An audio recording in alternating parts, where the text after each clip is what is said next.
Ya estamos, Fray. O no sé si falta alguien más. Bueno, José Luis está necesitando el link. Si le puede enviar el link a José Luis, el seglar de Xochimilco, por favor, si le puede decir al padre Javier.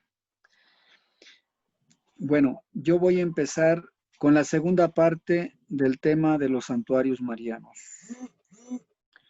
La vez pasada, bueno, ante todo quiero pedir la ayuda del Espíritu Santo porque soy consciente de que sin el Espíritu Santo yo no puedo comprender el misterio de Dios y tampoco el misterio de la Virgen María, Madre de Dios. Por eso voy a invocar al Espíritu Santo. Ven, Espíritu Santo, llena los corazones de tus fieles y enciende en ellos el fuego de tu amor. Envíanos tu Espíritu Santo, Señor. Ilumina nuestras mentes, enciende nuestros corazones con el fuego de tu amor. Ruega por nosotros, Santa Madre de Dios, para que seamos de alcanzar las divinas gracias y promesas de nuestro Señor de nuestro Jesucristo. Señor. Amén. Amén. Bueno, ahora sí voy a empezar. Ayer la primera parte les cité muchos textos bíblicos. La segunda parte les cité el Código de Derecho Canónico. La tercera parte empecé a decir algunas ideas que encontré en el escrito del padre Giuseppe Bestuti sobre santuarios que se encuentra en el nuevo diccionario de Mariología. También cité algunos documentos de Puebla. Bueno, hoy quiero retomar algunos textos bíblicos porque me parece que son sumamente importantes. Voy a citar el libro de Primera de Reyes, capítulo 8, es la súplica ¿Cómo? que Salomón le hace a Dios. ¿Versículos? Yo les voy a decir, Primera de Reyes 8, del 30 en adelante. Gracias. De nada. Recordemos que David le quería construir un templo a Dios, pero Dios le dijo, no vas a ser tú el que me vas a construir un templo, sino que va a ser tu hijo Salomón. Salomón quiere decir hombre de paz. El rey David no le pudo construir a Dios un templo porque él había derramado mucha sangre, había matado mucho. No se oye.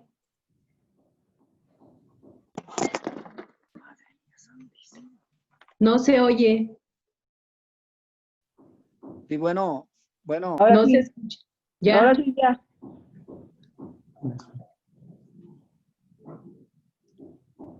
No, otra vez no. No se escucha. Sí, bueno. Ahora sí. ¿Ya? Bueno, entonces, Sí. les decía que Yahvé dijo, será tu hijo Salomón el que me construya un templo. ¿Sí me escuchan? Sí, ahora sí. Bueno, entonces vamos a ese texto que les digo, hermanos. Primera de Reyes 8, ¿verdad? 8:30 les dije. Bueno, Sí. y dice así.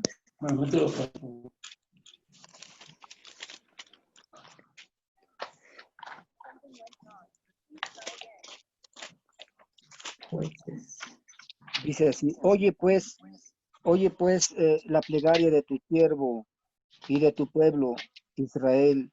Cuando oren en este lugar, escucha tú desde el lugar de tu morada, desde el cielo. Escucha y perdona. Eso es lo que, una vez que ha terminado la construcción del santuario del templo para Yahvé Dios. Noten ustedes, escucha a Dios, a tu pueblo, desde el lugar donde tú habitas. Es decir, Dios es grande, Dios es trascendente, Dios es omnipresente. Un templo no lo puede encerrar a Dios. Dios es más grande que un templo, ¿no? Por eso dice, escucha a los que vengan a rezar aquí, escúchalos por favor y perdónalos. O sea, esa es la actitud de Salomón. cuando el ser humano construye un templo a Dios, tiene la idea de dedicar lo mejor es para Dios. Por eso encontramos en la arquitectura medieval, por ejemplo, hermosísimos templos, porque el concepto que tenían era hacer lo mejor, lo más hermoso para Dios. ¿Bien?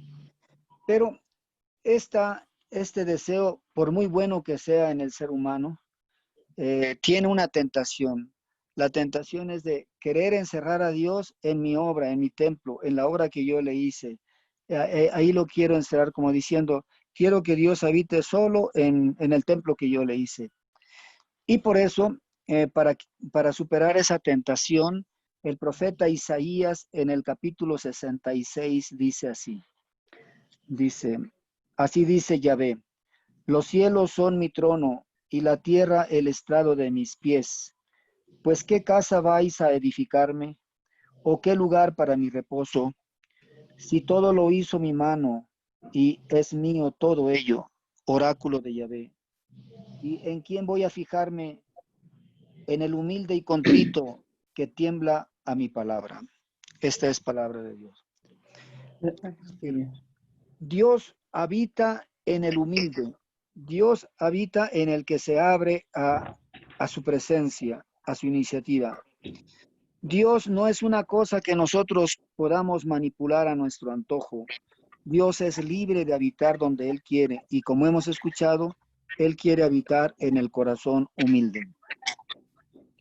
Les quiero poner otro texto muy importante también del profeta Jeremías, Jeremías capítulo 7. Jeremías capítulo 7 y 26. Los dos capítulos hablan acerca de la importancia de la conversión y por eso dice así. Así dice Yahvé Sebaot, el Dios de Israel, mejorad su conducta y sus obras, y yo haré que os quedéis en este lugar. No oséis en palabras engañosas diciendo, templo de Yahvé, templo de Yahvé, templo de Yahvé es este. Porque si mejoráis realmente vuestra conducta y obras, si realmente hacéis justicia mutua y no oprimís al forastero, al huérfano y a la viuda, ni andáis en pos de otros dioses para vuestro daño, entonces yo me quedaré con vosotros en este lugar, en la tierra que di a vuestros padres desde siempre hasta siempre. Esta es palabra de Dios. Señor. Entonces, noten ustedes, este otro texto también Dios hace ver al pueblo por medio del profeta Jeremías que Él quiere habitar en un pueblo, en un templo, sí, pero siempre y cuando el pueblo sea coherente, o sea, que cambie de vida, que se convierta, porque no debemos confiarnos en que, bueno, yo peco, yo soy injusto, yo mato, yo robo, yo hago maldad y media, que al cabo que después voy al templo y ahí estoy a gusto con mi Dios. No, a Dios no le gusta la hipocresía, a Dios no le gusta la, ¿cómo se dice? La incoherencia de vida. Acuérdense también, les citaba cuando Jesús entró al templo para purificarlo. Dios quiere habitar en el corazón del ser humano. Dios quiere habitar en el hombre recto. Dios quiere habitar en el hombre humilde. Y por eso todas estas características refuerzan la idea de que Dios ha querido habitar en la Virgen María. ¿Por qué? Porque a ella la encontró una mujer humilde, una mujer llena de fe, una mujer dócil al Espíritu Santo, una mujer así. Dios la escogió para que fuera la madre de su Hijo Jesucristo. Muy bien, esa idea me parece muy importante no perderla de vista, porque no es tanto el movimiento, ¿no? Acuérdense que veíamos que la peregrinación es una de las características de los santuarios. Pero ¿de qué me sirve a mí caminar 20 kilómetros a pie haciendo mucha penitencia si tengo un corazón orgulloso, soberbio? Ahí no va a entrar Dios, aunque camine 20 kilómetros. La meditación, por ejemplo, la meditación dice, no te muevas mucho, estate tranquilo, estate calmado, estate en tu cuarto encerrado, como decía Jesús. Cuando vayan a orar, enciérrense en su cuarto y ahí encontrarán a Dios en lo escondido de su corazón. Es decir, Dios quiere habitar en aquel que se dispone a recibirlo. Hay una oración muy bonita que encontré en el misal romano, corresponde al sexto domingo del tiempo ordinario, y esta oración dice así: Señor Dios, que prometiste poner tu morada en los corazones rectos y sinceros, concédenos por tu gracia vivir de tal manera que te dignes habitar en nosotros. Por Qué Cristo. bonita.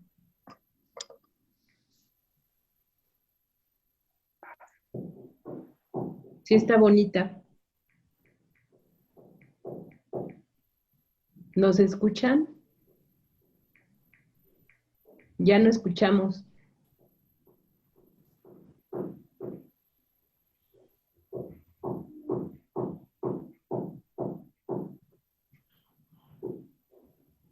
Ya no se escucha.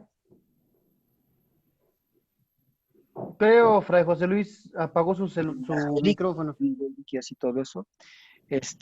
Ahora voy a ver ya la parte conclusiva, donde él dice cuáles son los motivos de la aparición y el desarrollo de los santuarios. Es decir, ¿por qué la gente va a los santuarios? Y aquí nos pone algunos motivos. Primero dice, los motivos de carácter sobrenatural. El ser humano siempre ha querido ese encuentro, ha buscado ese encuentro con el Ser Supremo, con el Ser trascendente, con la verdad absoluta, con el amor pleno. El ser humano es un peregrino. De hecho, la peregrinación es un símbolo de la vida. Somos peregrinos, somos imperfectos. Buscamos la perfección, pero nos damos cuenta que caminamos y caminamos, pero todavía no la logramos, esa perfección. Pero no perdemos la esperanza de llegar un día a encontrar esa perfección. Entonces, otros también por un voto emitido, por ejemplo, hay gente que recibió un favor y dice, yo hago un voto de irme caminando hasta Chalma o hasta Guadalupe o a cualquier otro santuario. Bien. Otros lo hacen también porque allí en ese lugar sucedió algo importante. Algo importante. Esto lo vamos a ver más adelante en el documento que les voy a citar de la Sagrada Congregación para los peregrinos. Ahora solamente les digo que algunos santuarios han nacido porque en esos lugares se han realizado eventos importantes para la historia de la humanidad de ese pueblo. También influye el lugar, el aspecto del lugar, la ubicación geográfica.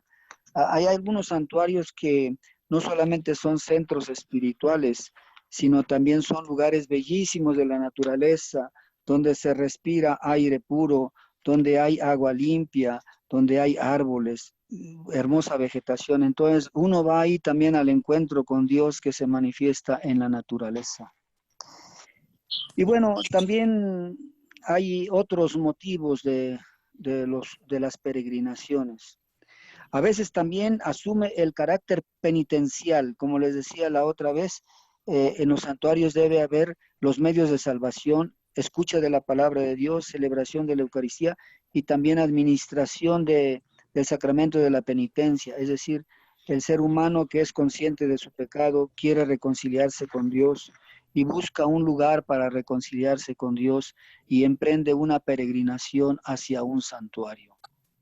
Y ya vimos pues que el que nos reconcilia con Dios, el verdadero y pleno y definitivo santuario es Jesucristo, que con su muerte en la cruz y su resurrección al tercer día nos ha reconciliado con el Padre. Bien. Ya estoy terminando con el estudio del padre Giuseppe Besutti.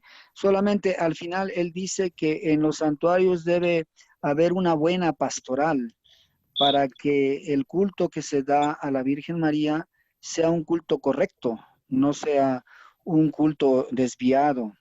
La Constitución sobre la Iglesia en el capítulo 8, dedicado a la Virgen María, ahí nos explica cómo debe ser el culto a la Virgen María. Dice que el culto a la Virgen es esencialmente diferente al culto de adoración que solamente debemos dar a Dios. Solo a Dios debemos adorar, dice el concilio, a María la veneramos solamente. Y además otra característica del culto mariano es que nos debe llevar a Dios. O sea, María es la mejor israelita. María es la que mejor escuchó la palabra de Dios. Shema Israel, escucha Israel, amarás al Señor tu Dios con todo tu corazón, con toda tu alma, con todas tus fuerzas.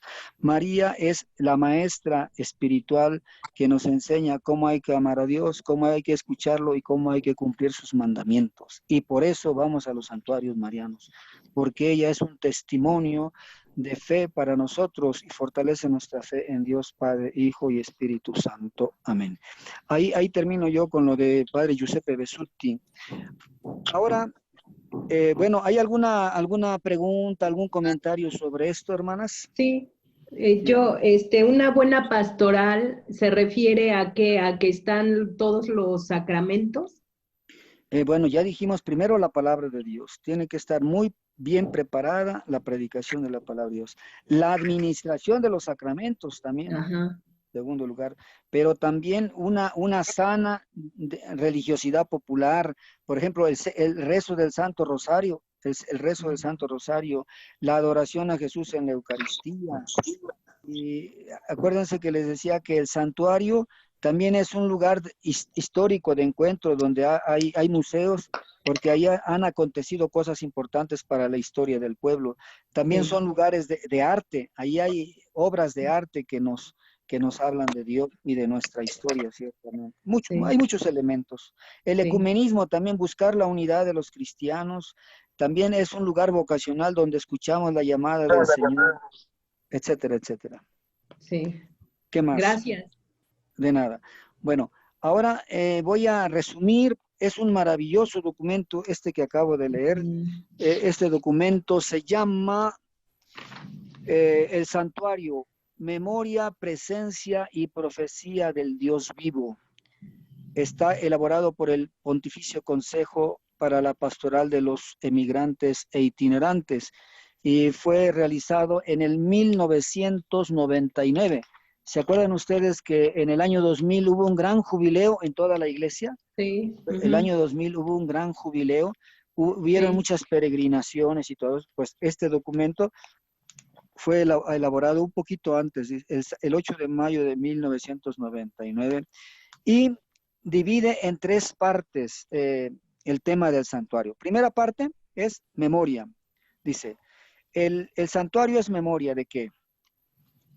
Bueno, ya les dije un poquito, es memoria ante todo de lo que Dios ha hecho por nosotros. Por eso nosotros vamos a un santuario, para recordar lo que Dios ha hecho por nosotros, ¿verdad? Ahí ya hemos visto la Sagrada Escritura. Siempre que el hombre ha tenido un encuentro con Dios, quiere dejar ahí un signo y de vez en cuando regresa a ese signo para recordarle ese encuentro que ha tenido con Dios. Entonces, ante todo, el santuario es un lugar de memoria. Como cada vez que celebramos la Eucaristía, ¿qué hacemos en la Eucaristía? La memoria del Jueves Santo. Exactamente, recordamos lo que Jesús hizo por nosotros, ¿verdad? Ahora, en el caso de un santuario concreto, por ejemplo, para nosotros los mexicanos, Guadalupe, ¿por qué vamos a Guadalupe? ¿Por qué vamos a Chalma? ¿Por qué vamos a San Juan de los Lagos? A los diferentes santuarios. ¿Por qué? Porque en esos lugares Dios se ha manifestado. Dios se ha manifestado a través de la Virgen María, a través de algún santo, a través de algún Cristo, etcétera, de alguna imagen. Dios se ha manifestado a través de una curación, a través del descubrimiento de una imagen que estaba perdida o estaba enterrada, no sabemos, etcétera, etcétera. O en algunos casos también de una aparición. La Virgen sabe, la Virgen quiere donde ella quiera aparecerse. Además, cuidado, no hay que decir que cualquier cosa que se aparece es la Virgen María. Cuidado, hay que ver si realmente es la Virgen María, porque acuérdense que también San Pablo nos previene y dice, no se dejen engañar, porque también el demonio se puede disfrazar de ángel de luz. ¿Eh? Cuidado, no se dejen llevar por, como dicen, no todo lo que brilla es oro. Si, por ejemplo, una supuesta virgen se aparecía y les dijera, no le hagan caso a Jesús, Jesús está loco, no le hagan caso, esa no es la Virgen María, ese es el diablo disfrazado. ¿Ah? Entonces, hay que ver si realmente es la Virgen. Si ella nos lleva a Jesús, Si ella quiere que vivamos como hermanos, si ella quiere que nos respetemos, esa sí es la Madre de Dios. Esa sí es la Madre de Jesús que nos dice, hagan lo que mi hijo les diga.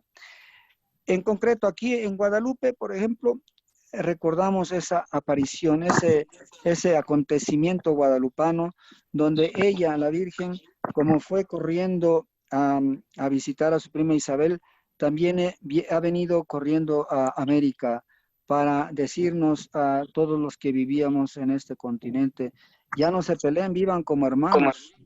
Yo no soy diosa, a mí no me adoren, yo no soy diosa, pero yo soy la madre del verdadero Dios por quien se vive, y yo quiero que ustedes vivan unidos como hermanos. Ese es el acontecimiento fundamental. Ella es nuestra madre, ella forjó nuestro pueblo, nuestra nación. Por eso, entonces, primer punto, santuario es lugar de hacer memoria, lo que Dios ha hecho por nosotros en la historia a través de la Virgen María. Amén. ¿Quedó claro esto? Sí, Le muy damos claro. gracias a Dios por eso. Segundo punto, el santuario también es el lugar de presencia, el presencia.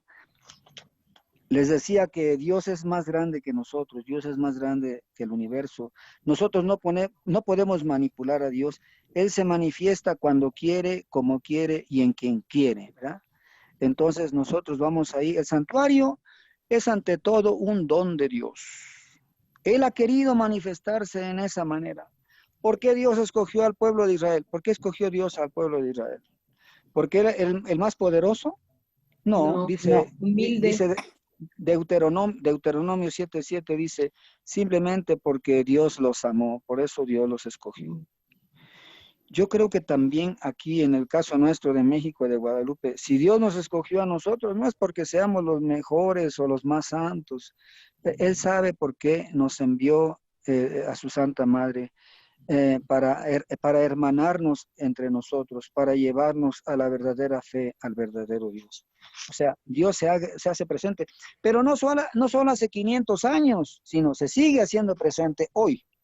Hoy. Acuérdense que la liturgia es un hoy continuo, ¿eh? Cada que celebramos la misa, hace rato les decía, la Eucaristía nos ayuda a recordar lo que Jesús hizo por nosotros hace 2000 años. Pero acuérdense que la liturgia tiene un hoy actualizante por la fuerza del Espíritu Santo. Es decir, cada vez que yo celebro la Eucaristía, participo en la Eucaristía, yo estoy entrando en contacto directo con el misterio salvífico de la muerte y de la resurrección de Cristo, que se actualizan por obra del Espíritu Santo. ¿Me queda claro? ¿Quedó claro? Sí, ¿Está claro sí, esto? Entonces, la liturgia sí. no solo es un recuerdo, la liturgia también es una actualización, ¿verdad? Memoria, en ese sentido, memoria fuerte, no es solo un recuerdo psicológico, sino es una continuidad, una presencia ontológica en el ser, aunque a veces los sentidos nos dicen otra cosa, ¿no? Pero Jesús está presente en la Eucaristía, aunque vemos un pedacito de pan nada más ahí. Está presente en los hermanos y Él quiere que vivamos como hermanos.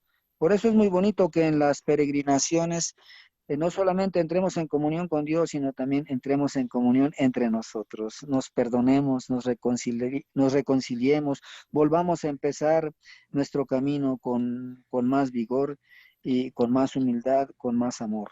Bueno, hay muchos puntos sobre el lugar de presencia, encuentro sacramental con Jesús.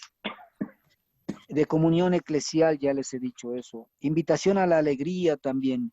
Bueno, aquí ya entro al tercer punto. El tercer punto es la profecía. El santuario es profecía de la patria celestial. Hace rato les decía que todos nosotros somos peregrinos, somos caminantes, ¿verdad? Esta mañana, por ejemplo, celebré la exequia, un hermano nuestro, un abuelito nuestro que ya nos dejó. Y nos hizo recordar que todos vamos para allá, todos somos peregrinos. Nuestra patria definitiva, nuestra patria eterna, nos dice San Pablo, es el cielo. En esta vida vamos de paso. Esto lo digo no para despreciar la vida presente, no. Hay que disfrutar la vida presente, hay que vivir bien la vida presente. Hay que ser responsables en la vida presente, pero nunca olvidar que nosotros somos de paso, somos peregrinos. O como decía Netzahualcóyotl, no para siempre aquí, aunque sea de jade, se rompe. Nosotros somos peregrinos. Nosotros vamos a nuestra casa eterna. ¿Cuál es nuestra casa eterna? ¿Cuál es el santuario eterno? La morada de Dios eterna, donde ya no habrá muerte, donde ya no habrá muerte, ni llanto, ni luto, sino que todo será comunión perfecta. Lo dice el libro del Apocalipsis, el cielo nuevo y la tierra nueva donde habita la justicia, la Jerusalén celestial que baja del cielo engalanada como una esposa para su esposo, la ciudad santa donde, donde entran todos los justos para gozar plenamente con Dios. Ese es el cielo, ese es el cielo. Y entonces cada vez que nosotros vamos a un santuario mariano o a otro tipo de santuario, de Cristo o de algún santo, nos recordamos que somos peregrinos y que esperamos que algún día llegaremos también a gozar con Dios en la patria eterna, si nos convertimos, si somos perseverantes, si somos pacientes, y si Dios tiene misericordia de nosotros y nos ayuda a perseverar hasta el final. Ya, conclusión. Ahora les voy a leer la conclusión, hermanos. Miren qué bonito en esta conclusión cómo resume las tres ideas que les acabo de decir. Disculpe, lo que acaba de leer del Apocalipsis, ¿nos puede dar el capítulo de la patria celestial, de la ciudad santa, lo que acaba de decir? Ahí les va, les voy a leer el texto. Es Apocalipsis 21, dice así. Gracias.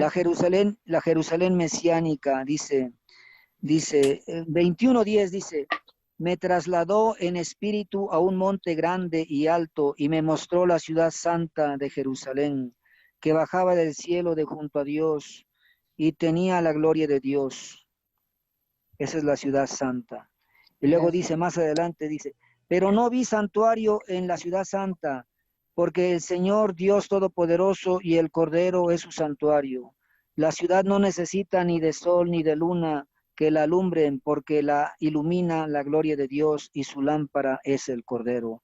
Luego dice, nada profano entrará en ella, ni los que cometen abominación y mentira, sino solamente los inscritos en el libro de la vida del Cordero. Ay, etcétera, etcétera. Es muy hermoso todo ese. Capítulo 21 habla de la Jerusalén celestial.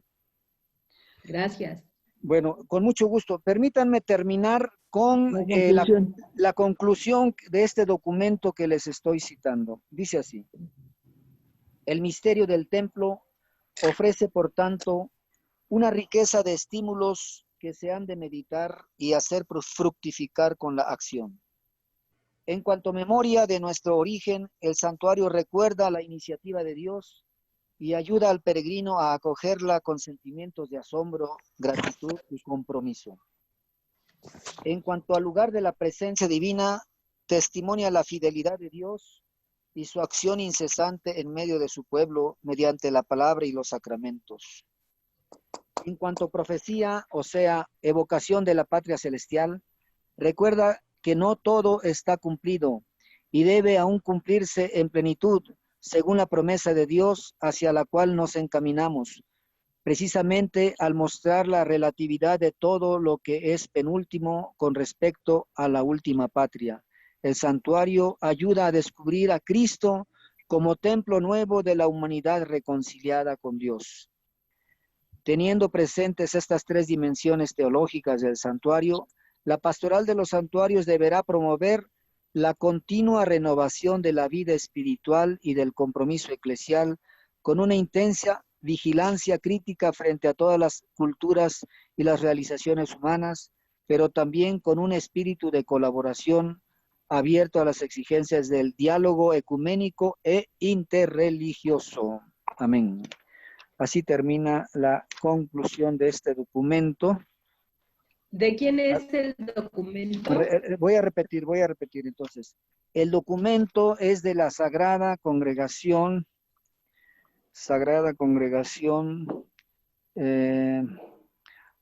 dice, Pontificio Consejo para la Pastoral de los Emigrantes e Itinerantes. Pontificio Consejo para la Pastoral de los Emigrantes e Itinerantes. Tiene la fecha del 8 de mayo, Ciudad del Vaticano, 8 de mayo de 1999, y está firmada por dos arzobispos, Francesco Gioia y Stefan Funio Ammao. Bueno, vean ahí un bonito documento que en 3 ideas nos resume todo lo que dice la Sagrada Escritura sobre los santuarios. Sí. ¿Alguna pregunta, algún comentario más, hermanas, hermanos? No, de momento no, gracias. Bueno, yo quiero concluir, ¿todavía me queda tiempo? Quiero concluir con esto. Miren, hace poco acabamos de celebrar, hoy estamos celebrando la fiesta de la transfiguración del Señor. El Señor transfigurado nos presenta cuál es nuestro futuro. El rostro de Jesús se puso brillante como el sol. Ese es nuestro futuro. Pero primero hay que pasar por la muerte y la resurrección. Hay que luchar por la justicia. Hay que morir a nuestro egoísmo para llegar a compartir la gloria eterna con Dios. Bueno, y antier celebramos la dedicación de la primera iglesia en Occidente dedicada a la Virgen María, que se llama Santa María la Mayor. Y ahí en el oficio de lecturas de esta Santa María la Mayor, de esta memoria, hay un texto bellísimo de el obispo Cirilo de Alejandría, que nos presenta a la Virgen como templo de Dios. Quiero terminar yo con estas palabras. Te saludamos, Santa y misteriosa Trinidad, que nos has convocado a todos nosotros en esta iglesia de Santa María, Madre de Dios. Te saludamos, María, Madre de Dios, tesoro digno de ser venerado por todo el orbe, lámpara inextinguible, corona de la virginidad, trono de la recta doctrina, templo indestructible, lugar propio de aquel que no puede ser contenido en lugar alguno, Madre y Virgen, por quien es llamado bendito en los santos evangelios, el que viene en el nombre del Señor. Bendita eres, María, entre todas las mujeres, y bendito es el fruto de tu vientre, Jesús. ¿Por qué María es bendita? ¿Por qué María es bendita? Porque ella fue la escogida por Dios para que su Hijo habitara en su corazón y en su vientre. ¿Y por qué Dios la escogió? Ya vimos en los textos bíblicos. ¿A quiénes escoge Dios? ¿A los soberbios o a los humildes?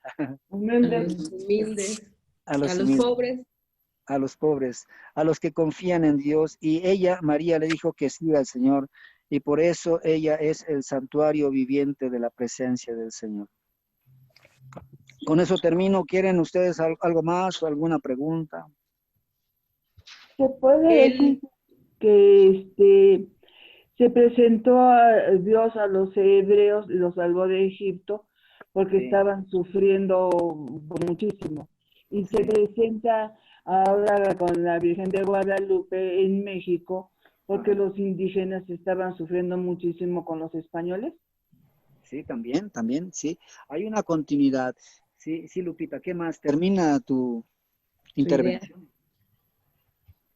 Bueno, yo quiero preguntarle si es eso, que es del sufrimiento, el poder salir adelante, saber que contamos con Dios, o sea, contaban ellos, porque hace muchísimos años, pero seguimos contando con Él, y por eso es la ayuda que Él dio en esos momentos a diferentes pueblos, en diferente época, para que vean que está Dios con nosotros. Exactamente, sí, de acuerdo. Gracias, Lupita. Sí, miren, yo tomo pie de esta tu intervención, Lupita, para aclarar lo que tal vez dije ayer. Quizá lo dije muy aprisa y no me expliqué bien. Ayer les decía que aún en el caso de que, digamos así, se ha comprobado de que ahí donde ahora está la Basílica de Guadalupe, allí existía un culto a una diosa pagana, a la Tonantzin. Les decía, hay continuidad en el culto, lugares de culto. Los primeros evangelizadores que llegaron a América, y lo dice Torquemada en su libro Monarquía Indiana, los evangelizadores escogían lugares donde ya había culto. Pero eso no quiere decir que entonces el actual culto a la Virgen de Guadalupe estamos dándole culto a una diosa pagana. No, porque ya ha habido una obra de evangelización. O sea, la Virgen nos hace ver que ella no es una diosa, no debemos adorarla a ella. sino que ella nos viene a traer al verdadero Dios. Pero esa es la obra de la evangelización de la iglesia. ¿Algo más? A ella se le venera, nada más. No Así se le es. adora, al que se le Así adora es. es a Dios, ¿no? Así es. Concilio Vaticano II, Lumen Gentium 66-67. Ahí tienen el fundamento, los fundamentos teológicos, por qué nosotros damos culto a María, también en los santuarios. En el Lumen Gentium 66-67, ahí tienen la explicación, los fundamentos. Por favor, pueden consultarlos. Sí, gracias. Solamente como aclaración, en donde nos dijo el santuario, memoria y presencia del Dios vivo, ¿ese documento está en el diccionario mariano? No, no, porque es posterior. Bueno, la edición que yo tengo es